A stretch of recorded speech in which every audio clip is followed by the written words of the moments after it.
Après une semaine de VTT dans les montagnes, à la frontière du Vietnam et de la Chine, une longue descente nous a conduits à la capitale et à ses 7 millions d'habitants.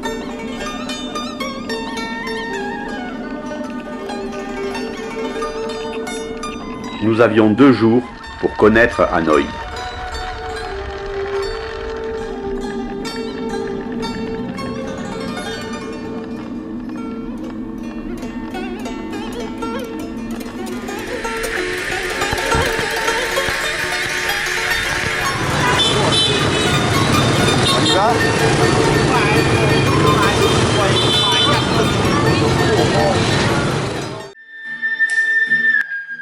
Hanoï, c'est accueillir les touristes. Pour commencer, un petit tour en pousse-pousse. À la découverte des rues et des ruelles de la vieille ville.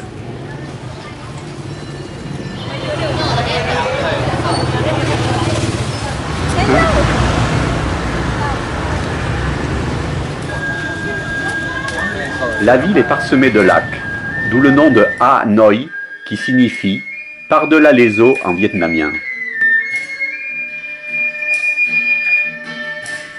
Pagodes et temples sont discrets et ouverts à tous.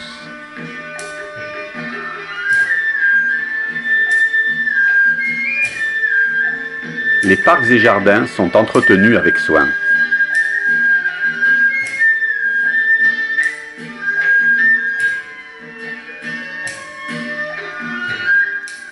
Le théâtre de marionnettes sur l'eau nous rappellera des scènes que nous avons vues dans les campagnes du Nord.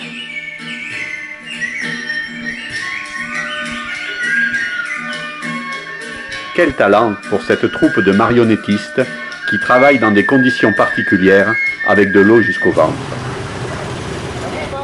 Mais l'atout touristique majeur du Vietnam, c'est le sourire et l'accueil de ses habitants. Mais Hanoï nous étonne aussi par ses contrastes.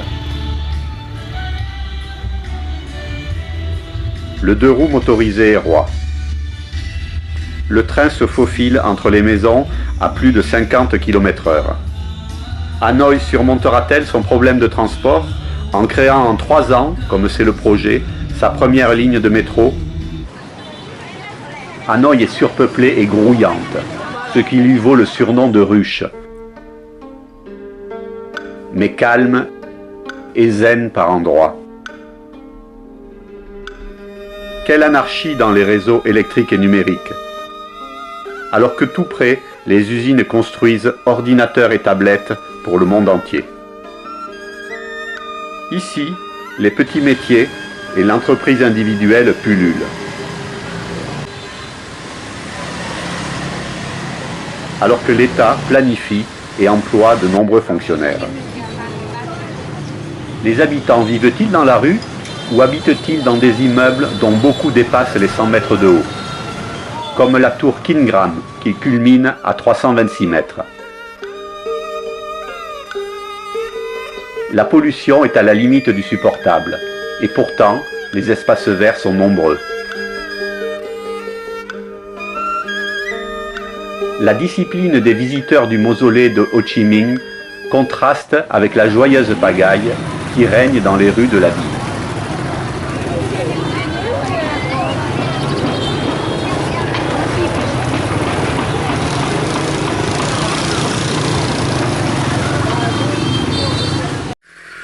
Ce qui peut nous aider à connaître et à comprendre Hanoï, c'est peut-être la route de la céramique. Pour se protéger des crues du fleuve Rouge, la ville de Hanoï, née en 1010, a construit une longue digue. Une journaliste, Nguyen Tu Truy, admiratrice de Gaudi, a proposé de couvrir cette digue d'une grande mosaïque pour commémorer le millénaire de la capitale. La mosaïque présente, en de nombreux tableaux, l'histoire et le patrimoine du pays. Une centaine d'artistes et d'artisans ont participé au projet, ainsi que de nombreux enfants qui ont apporté leur fraîcheur et leur imagination.